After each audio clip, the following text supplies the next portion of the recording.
Good morning, it's time for breakfast, and we're on Mark chapter 13. And as he went out of the set-apart place, one of his taught ones said to him, "Teacher, see what stones and what buildings." And Yeshua answering said to him, "Do you see these great buildings? Not one stone shall be left upon another at all, which shall not be thrown down."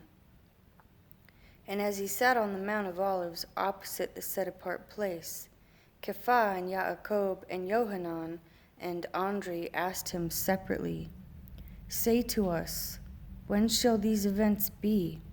And what shall be the sign when all this is going to be accomplished?" And Yeshua began to say to them, "Take heed that no one leads you astray. For many shall come in my name, saying, 'I am he,' and they shall lead many astray. And when you hear of fightings and reports of fightings, do not be troubled. It has to take place, but the end is not yet. For nation shall rise against nation, and reign against reign, and there shall be earthquakes in various places, and there shall be scarcity of food and disturbances. These are the beginnings of birth pains. But take heed to yourselves, for they shall deliver you up to councils and to congregations. You shall be beaten, and you shall be brought before rulers and sovereigns for my sake, for a witness to them.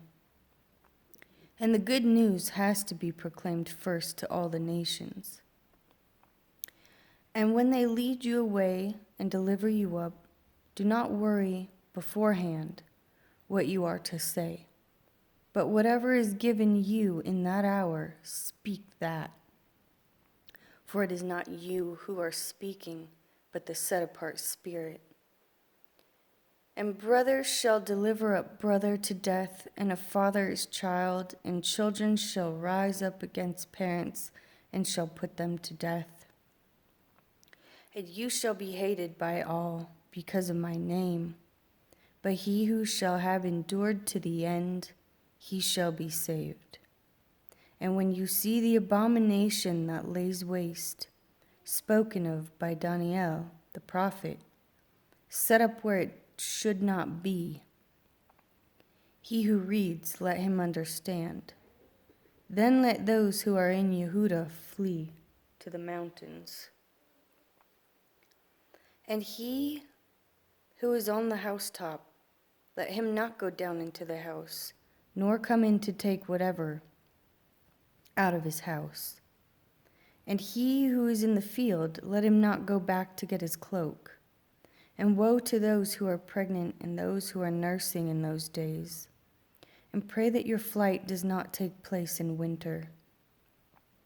For in those days there shall be distress, such as has not been from the beginning of creation, which Elohim created until this time, nor ever shall be. And if the Master had not shortened those days, no flesh would have been saved.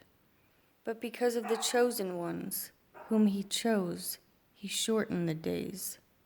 And if anyone then says to you, "Look, here is the Messiah," or "Look there," do not believe it.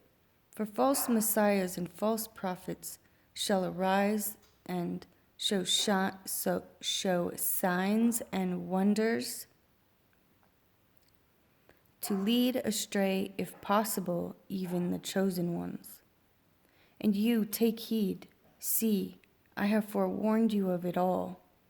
But in those days, after that distress, the sun shall be darkened, and the moon shall not give its light, and the stars of the heavens shall fall, and the powers in the heavens shall be shaken.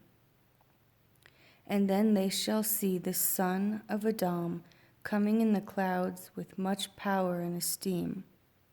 And then he shall send his messengers and assemble his chosen ones from the four winds, from the farthest part of earth to the farthest part of heavens. And learn this parable from the fig tree.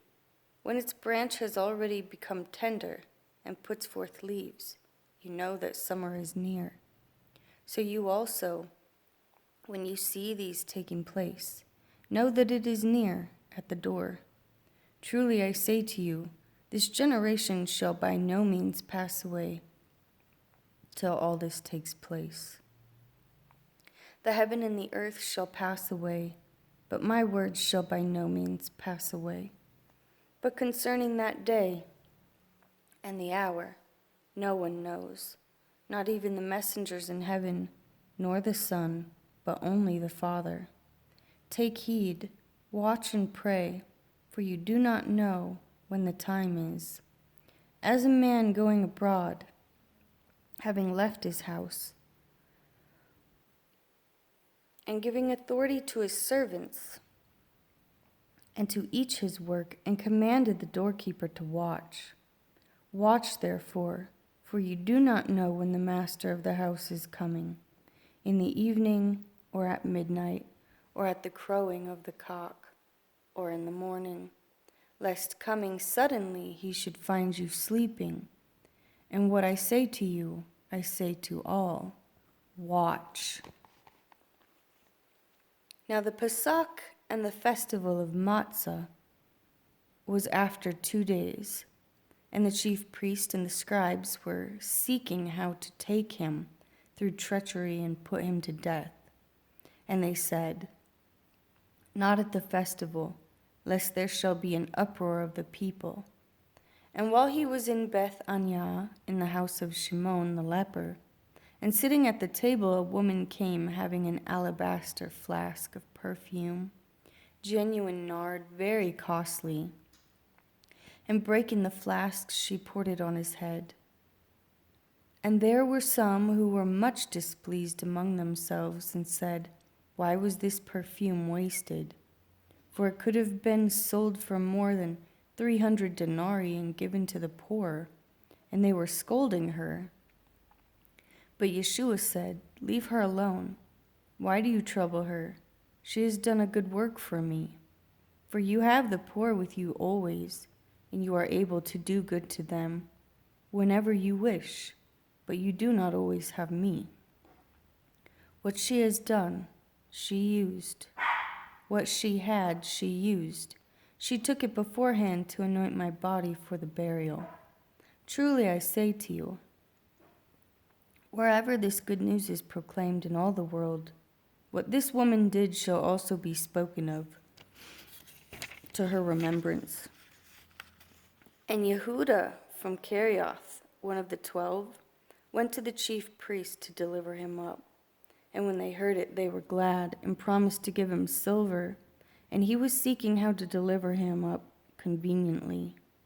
And on the first day of unleavened bread, when they were slaughtering the Pesach lamb, his taught ones said to him, where do you wish to go and prepare for you to eat the Pesach? And he sent out 2 of his taught ones and said to them, go into the city, and there a man bearing a jar of water shall meet you. Follow him. And wherever he enters, say to that master of the house, the teacher says, where is the guest room in which I am to eat the Pesach with my taught ones? And he shall show you a large upper room, furnished, ready. Prepare for us there. And his taught ones went out and came into the city, and found it as he had said to them, and they prepared the Pesach. And evening having come, he came with the 12, and as they sat and ate, Yeshua said, truly I say to you, one of you who is eating with me shall deliver me up. And they began to be grieved, and to say to him one by one, is it I? And another, is it I? And he answering said to them, it is one of the 12, he who is dipping with me in the dish. The son of Adam is indeed going, as it has been written of him. But woe to that man by whom the son of Adam is delivered up. It would have been good for that man if he had not been born. And as they were eating, Yeshua took bread, having blessed, broke it, gave it to them, and said, "Take, eat, this is my body." And taking the cup, giving thanks, he gave it to them, and they all drank from it. And he said to them, "This is my blood, that of the renewed covenant, which is shed for many. Truly I say to you, I shall certainly no more drink of the fruit of the vine till that day when I drink it anew in the reign of Elohim." And having sung a song, they went out to the Mount of Olives. And Yeshua said to them, "All of you shall stumble in me this night, for it has been written, I shall strike the shepherd, and the sheep shall be scattered. But after I am raised, I shall go before you to Galilee." And Cephas said to him, "Even if all shall stumble, yet not I." And Yeshua said to him, "Truly I say to you that today, this night, before the cock shall crow twice, you shall deny me 3 times. And he spoke more strongly, "If I have to die with you, I shall not deny you." And they all said the same. And they came to a place called Gethsemane, and he said to his taught ones, "Sit here while I pray." And he took with him Cephas and Yaakov and Yohanan, and he began to be greatly amazed and to be deeply distressed. And he said to them, "My being is exceedingly grieved, even to death. Stay here and watch."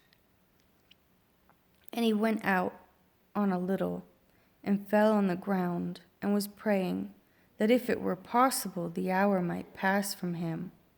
And he said, "Abba, Father, all is possible for you.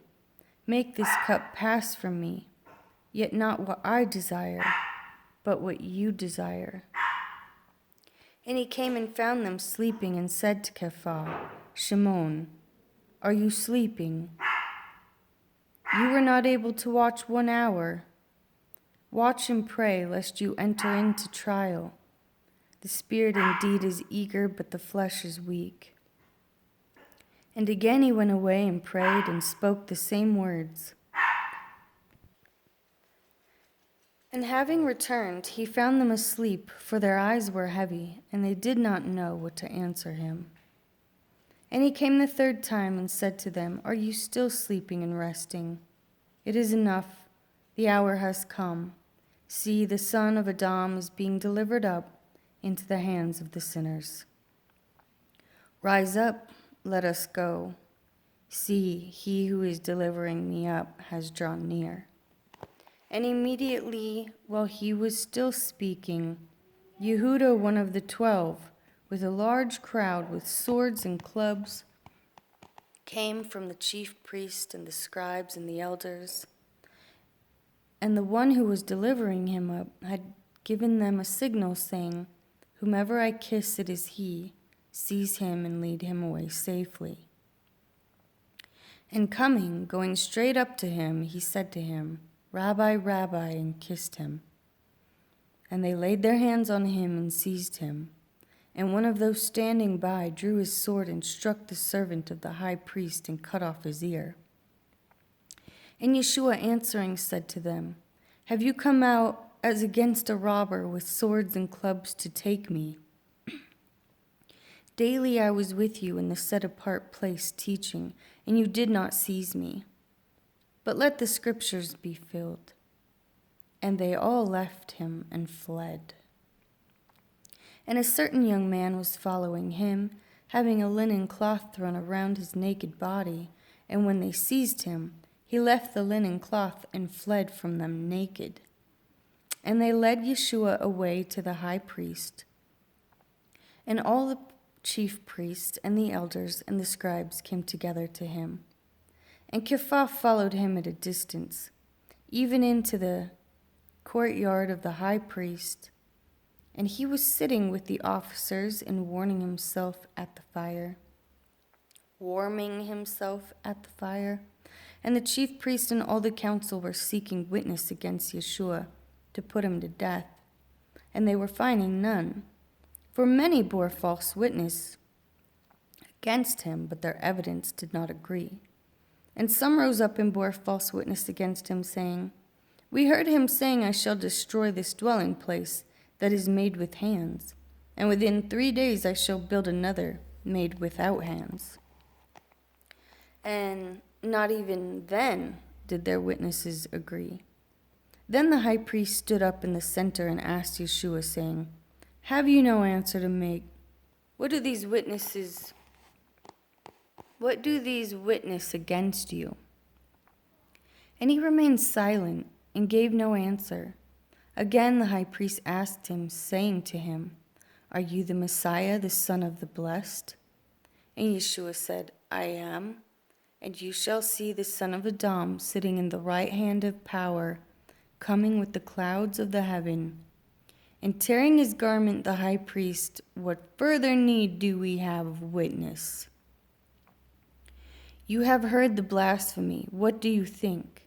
And they all condemned him to be liable to death. Some began to spit on him, and to blindfold him, and to beat him, and say to him, Prophesy. And the officers struck him with the palms of their hands. And as Kepha was below in the courtyard, one of the servant girls of the high priest came, and seeing Kepha warming himself, she looked at him and said, And you were with Yeshua of Nazareth? But he denied it, saying, I do not know nor understand what you are saying. And he went out onto the porch, and a cock crowed. And the servant girl saw him again, and began to say to those standing around him,